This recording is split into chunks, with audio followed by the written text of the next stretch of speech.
தொடர்ந்தும் நிகழ்வில் உரையாற்ற வருகின்றார் நெதர்லாந்து மொழியில் செல்வி லக்ஷனா அவர்களை அன்போடு வேண்டுகிறேன். Ja, dames en heren, het is weer tijd voor een heel bijzonder iets. We gaan namelijk met elkaar een open gesprek voeren. Dit gesprek zal worden geleid door Lachana. En zij zal stilstaan bij 2 thema's die ook bij onze gemeenschap relevant kunnen zijn, namelijk kindermishandeling en drugsgebruik. Ik geef graag het woord aan Lachana.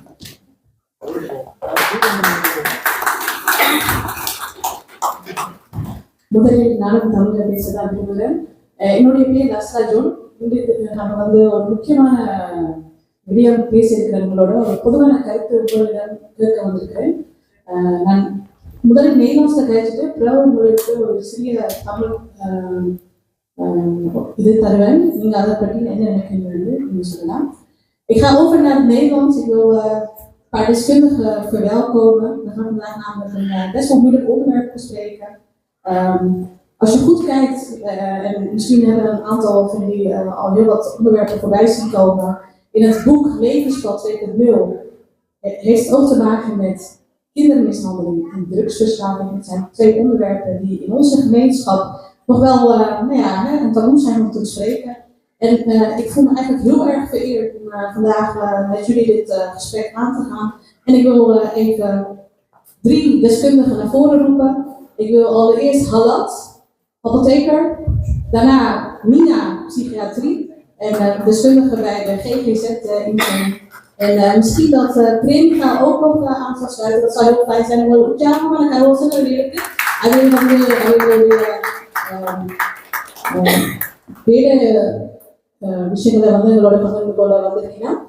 We gaan het vandaag hebben dus over 2 hele zware onderwerpen. Ook nu ook met alles wat er de laatste tijd in de laatste tijd naar voren is gekomen. Kindermishandeling of mishandeling op zich, drugsverslaving. Het zijn best wel heftige onderwerpen. Zoals ik al zei, in onze gemeenschap wordt daar niet zo heel veel over gesproken.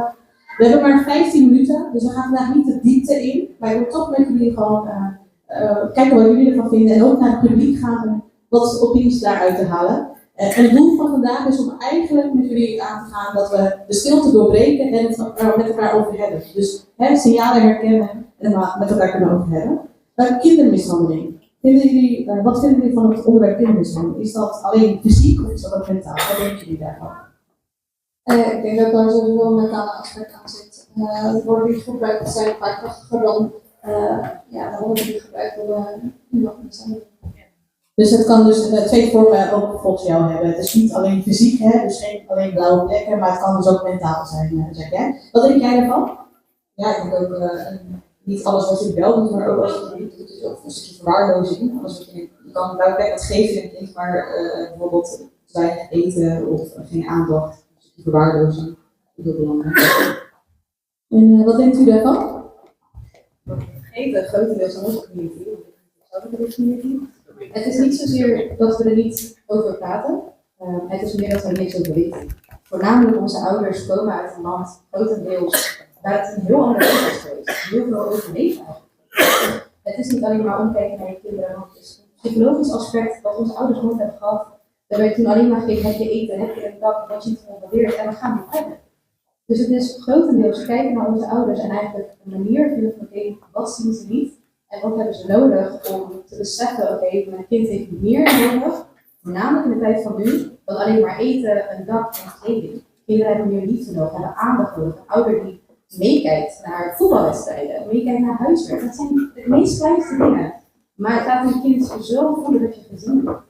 En dat is het. En daar begint kinderen. Want inderdaad, niet alleen fysiek, het begint echt met de liefde en de aandacht van jezelf. En het veel helemaal kind. Wow, hele mooie woorden.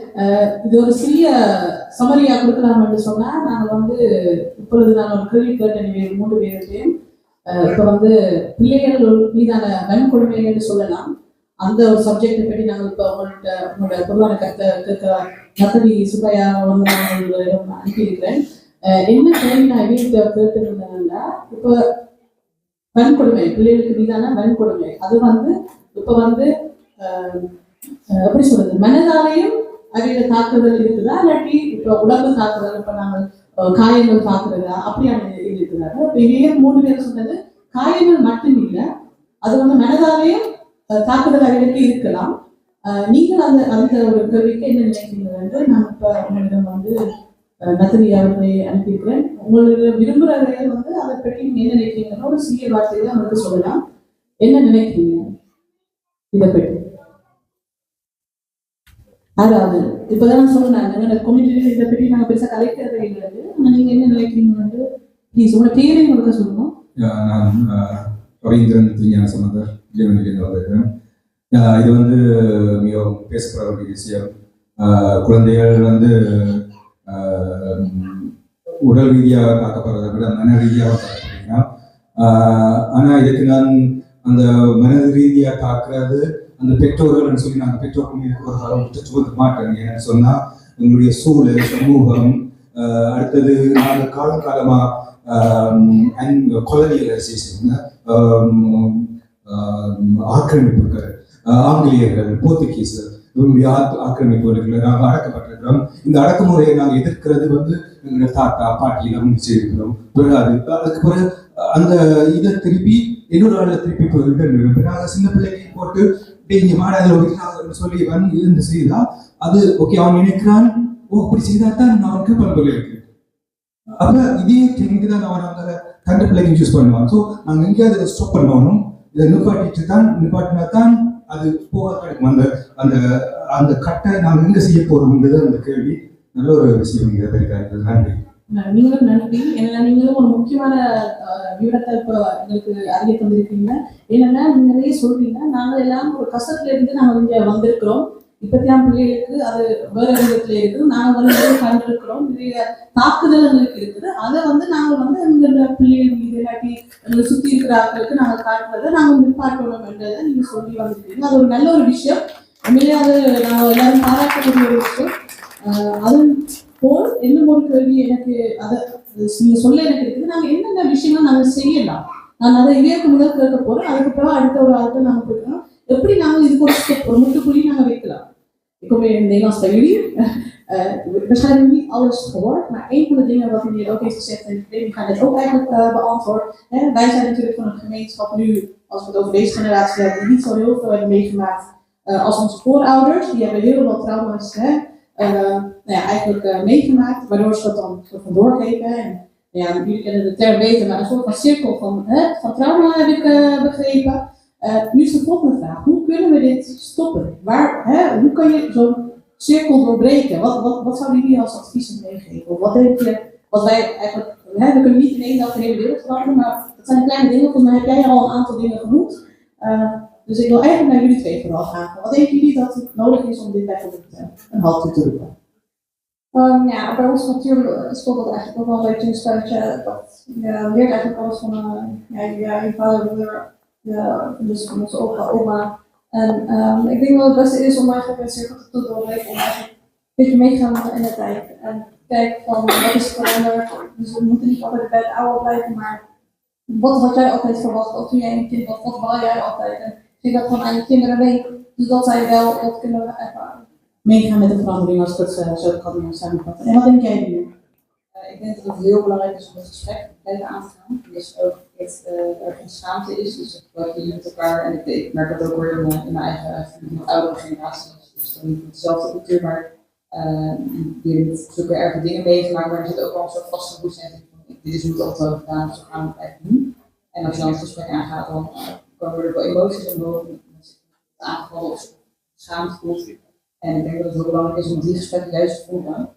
En ja, je kan daar altijd stappen in maken, maar ik denk het zou heel mooi zijn als iedereen meer coaching of therapie kan volgen. Maar ik denk alleen als je het gesprek met elkaar aangaat, dan open bent over wat er speelt, dat je dan wel heel eind komt.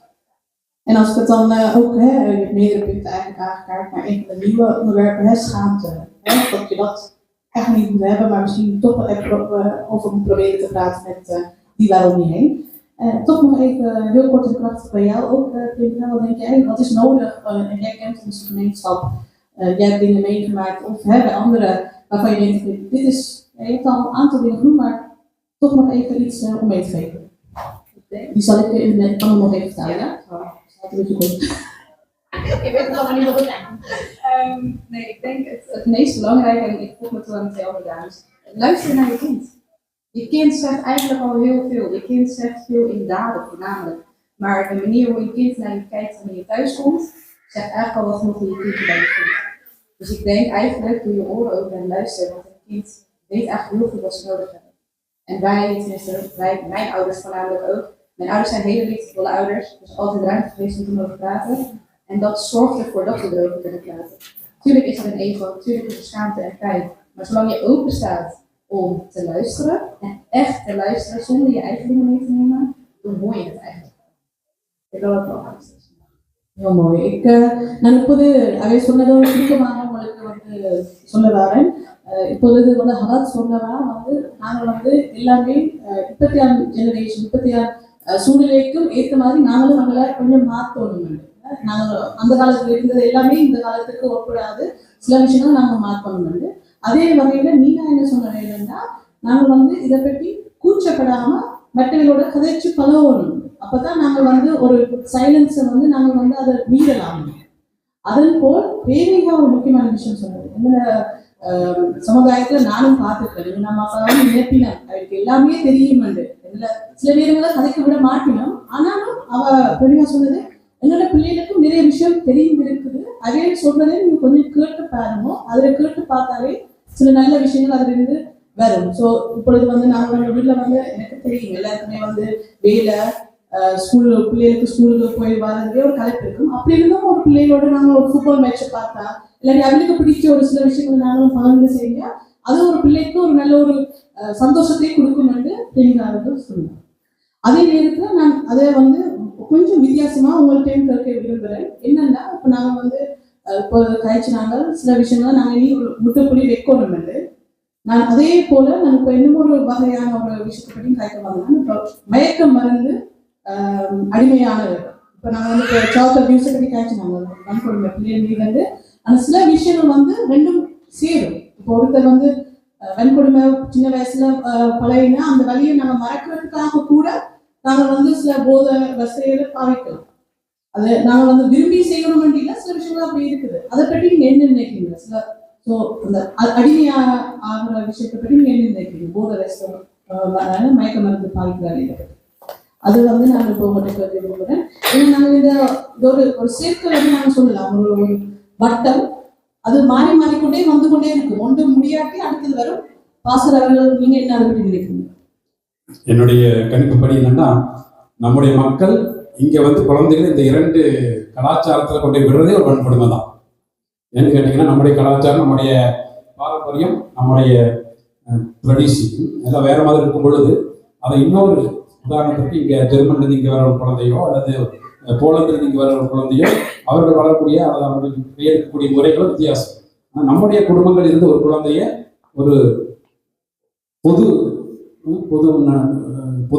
தளங்களில் வளர வைப்பதே ஒரு வன்கொடுமை தான். ஏன்னா பார்த்தீங்கன்னா இங்கே நம்ம எதை செய்யாதுன்னு சொல்கிறோமோ அதை அங்கே செய்யுங்கன்னு சொல்கிறாங்க. அங்கே எதை செய்யக்கூடாதுன்னு சொல்கிறாங்களோ அங்கே நம்ம இதை செய்யணும்னு சொல்கிறோம். இப்போ இந்த இரண்டு கலாச்சாரங்களுக்கு நடுவில் போராடக்கூடிய ஒரு பெரிய ஒரு பொறுப்பு குழந்தைகளுக்கு இருக்குது. அதுவே ஒரு பெரிய ஒரு வன்கொடுமை தான். அந்த பொண்ணு அளவு சொன்னாங்க எங்கள் அப்பா அம்மாவை எங்களையும் நான் ரசிக்க விட எங்களுக்கு தெரியும்னு நம்பணும். அதுக்கு மேலே இன்னொன்று நடக்க எனக்கு தெரிஞ்ச குடும்பங்களில் குழந்தைகள் தெரியுறது பாஷை அதிகமாக தெரியுது. டச்சு பாஷை டச்சு மொழி தெரியுறதால மட்டுமே எங்களுக்கு எல்லாம் தெரியும். ஒரு சில குழந்தைங்க நினச்சிக்கிறாங்க அப்பா அம்மா கொண்டுமே தெரியாது, எங்களுக்கு எல்லாம் தெரியும், அன்னைக்கு நாங்கள் இங்கே போகிறோம் அதனால அப்பா அம்மா கொண்டுமே தெரியாது அப்படின்னு நினைக்கக்கூடிய குழந்தைங்க நிறைய இருக்காங்க. ஸோ அவங்களும் நினைக்கணும் அப்பா அம்மா எங்களை பெற்று வளர்த்துருக்காங்க. என்ன மட்டும் கிடையாது, ஒரு 5-4 குழந்தைகள் 3 குழந்தைகள் பெற்று வளர்க்குறாங்க. அவங்களும் 4 குழந்தைகளோட வளர்த்தவங்க, அவங்களுக்கும் அனுபவம் இருக்கு, அவங்களுக்கும் நிறைய தெரியும் அப்படிங்கிறத குழந்தைகள் ஏற்றுக்கணும். அதுவும் ஒரு முக்கியமான பகுதியாக இருக்கு. குழந்தைங்க அதை விட்டுட்டு இல்லை நாங்கள் போய் வெளியே படிக்கிறேன் என்னை பொறுத்தவரை அவங்களுக்கு தெரிஞ்சு பாஷை மொழி நல்லா தெரியும். ஆனால் அதுக்காக எங்களுக்கு எல்லாமே தெரியும் அப்பா அம்மாவோட நல்ல அறிவாளிகள் அப்படின்னு நினைக்கிறது ஒரு இடத்துல ஒரு தவறான இருக்காங்க. இன்னொன்று நீங்க எப்படி ஸ்டாப் பண்ணுன்னு சொல்றீங்க, ஸ்டாப் பண்ணுறதோட எங்க தொடங்குதுன்னு நம்ம யோசிக்கணும். நம்ம குடும்பங்களில ஒரு பெரிய பிரச்சனை என்ன இருக்குன்னு கேட்டா நம்மளுடைய கலாச்சாரத்துல வந்திருக்கோம், இருந்தாலும் இங்க வந்தாலும் இந்த கலாச்சாரத்தை நம்ம ஏற்றுக்கொண்டு வாழக்கூடிய சூழ்நிலை கூட சில வீடுகளில் நடக்கக்கூடிய ஒரு சில பிரச்சனைகள் சொல்றாங்க. அதனால குழந்தைகள் வன்கொடுமையை பாதிக்கப்படுறாங்க. என்னன்னா நமக்கு தெரியாமலேயே அவங்க கொடுமைப்படுத்துற குழந்தைகளை என்ன கேட்டா கணவன் மனைவி அடிக்கிறது, சண்டை வரும்பொழுது கணவன் மனைவி இப்போ உங்க தலைமை மாறிடுச்சு, மனைவி கணவன் அடிக்க ஆரம்பிச்சிட்டாங்க. அதுவும் நடக்குது.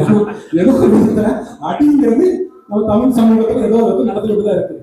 அப்ப அந்த அடி நடக்கின்ற பொழுது அந்த குழந்தைகள் அது மன ரீதியாக பாதிக்கப்படுறாங்க. இது ஒரு விதத்தில் நம்மளே விரும்பாமல் நமக்கே தெரியாமல் குழந்தைகள் மனம் இருக்கிற ஒரு வன்கொடுமை தான். அப்போ அந்த கணவன் மனைவிக்குரிய அடித்தட்டினா நம்ம பொதுவாக சொல்றேன் சண்டைகள், வாக்குவாதங்கள். நம்ம நெதர்லாண்ட்ஸ் குடும்பங்கள் போய் பார்த்தோம்னா அவ்வளோ பெரிய வாக்குவாதம் இருக்காது. ஆனால் வாக்குவாதம் செய்யாம பிரிஞ்சு போயிடுவாங்க, அதுதான் இருக்காது. ஆனால் நம்ம வாக்குவாதம் செய்யறதுனால ஒத்துக்கே வாழ்றோம். அது நல்ல ஒரு ஆரோக்கியமான வாக்குவாதங்களாக இருந்தால் குழந்தைகள் நல்ல ஆரோக்கியமாக வளரக்கூடிய ஒரு சூழ்நிலை இருக்கும். அதே சமயத்தில் குழந்தைகளை அடிக்கக்கூடாது. நம்முடைய குடும்பங்களிலே பெரும்பாலும் பார்க்கக்கூடியது என்னன்னா, குழந்தைகளை அடிப்பது என்பது பரவலாக எல்லா குடும்பங்களும் இருக்கின்றது. தண்டனை குழந்தைகள் கொடுக்கக்கூடிய தண்டனையுடைய முறைகள் மாற்றப்பட வேண்டும். அந்த குழந்தைகளை அடிக்கக்கூடிய குழந்தை வன்கொடுமை என்பது பொதுவெளியில் மட்டுமல்ல, குடும்பத்திலேயே நடக்கின்றது என்பதை நான் சொல்றேன். அந்த குடும்பத்தில் நடக்கக்கூடிய அந்த தண்டனை முறைகள் அல்லது அடிக்கக்கூடிய அந்த ஒரு நடைமுறைகள், அப்புறம் அதே போல குழந்தைகளுக்கு 2 கலாச்சாரங்களுக்கு போராட்டம் வருகின்ற பொழுது அந்த குழந்தைகளுக்கு ஒரு உதவி செய்யக்கூடிய ஒரு பொறுப்புணர்வு. நீ என்னுடைய தமிழ் கலாச்சாரத்தை தான் பின்பற்றணும், அந்த கலாச்சாரம் முழுமையா வெறுத்துக்கணும் ஒதுக்கணும் அப்படிங்கிறது இல்லை. அல்லது அதை பின்பற்றவர்கள் இதை முழுமையா ஒதுக்கி வெறுத்தணும் அப்படிங்கிறது கிடையாது. அதற்கு முதல் முக்கிய காரணமாக இன்றைக்கு எடுக்கக்கூடிய இந்த விழாவினுடைய முக்கிய நோக்கம் தமிழை கற்றுக் கொடுங்க. தமிழை கற்றுக் கொடுத்தோம் என்றால் தமிழ் கலாச்சாரமும் என்னோடு சேர்த்து கற்பிக்கப்படும். அவருடைய படிப்படியாக ஒரு காலத்துக்கும் தலைமுறையாக இன்னொரு 4 தலைமுறை போயிடுச்சுன்னா கலர் மட்டும் மாறாமல் இருக்கும், கலாச்சாரம் மாறி இருக்கும். சரியா? ஆனாலும் கலரும் மாறாம கலாச்சாரம் மாறாமல் இருக்கணும்னு சொன்னா தமிழ் வழியாகத்தான் அது முடியும் என்பது என்னுடைய கருத்து. தமிழை கற்றுக் கொடுப்போம், கலாச்சாரத்தை கற்றுக் கொடுப்போம். அதே போல குழந்தைகளுடைய வன்முறையை நம்முடைய குடும்பங்களிலே நிறுத்த பார்ப்போம். நல்ல அழகான அபிப்பிராயம். இதை சுருக்கமாக நான் ஒரு விஷயத்துல சொல்லணும்னா அதே சொல்லி நான் இந்த முட்டுப்புள்ளி வைக்கணும் என்று சொல்ல வரையில உண்மையிலே இப்படி நாங்கள் மனிதர்கள் கணக்கில் கழிச்சு கொண்டு போகலாம். இது ஒரு முக்கியமான இது ஒரு ஸ்டார்ட்டா வச்சுக்கணும். நீங்க சொன்ன அந்த விஷயத்த ஒரு ஸ்டார்ட்டா வச்சிருப்போம். எல்லாரும் இதை கதையும் கதைச்சாதான் சில விஷயங்கள் நம்ம அறியலாம். உங்களோட கஷ்டங்களையும் நான் அறியலாம். இப்போதைய ஜெனரேஷனும் அதுக்கேற்ற மாதிரி வாழ முடியும். அதன் வழியில நான் இப்பொழுது jullie ook alle 3 heel erg danken, want we kunnen natuurlijk urenlang hierover blijven praten.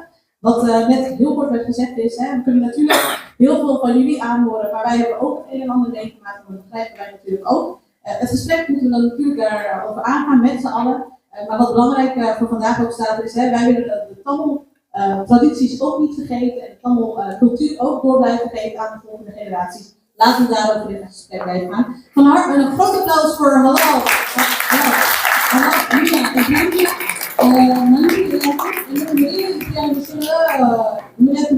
நிர்வாகத்துக்கும் நான் நன்றிகளை தெரிவிக்கிறேன். நான் நினைக்கிற இப்படியான விஷயங்களை பற்றி உலகத்துல நெதர்லாந்துல நாங்கள் இப்படியான விஷயங்களை பற்றி கதைக்கல இதுவரை. ஸோ இப்படி இன்னும் நிறைய விஷயங்களை அப்படி சொல்ல எதிர்காலத்திலேயே கதைக்கணும் என்று நான் உங்களை எல்லாருக்கும் நன்றி தெரிவித்து விடைபெறுவேன். தேங்க்யூ.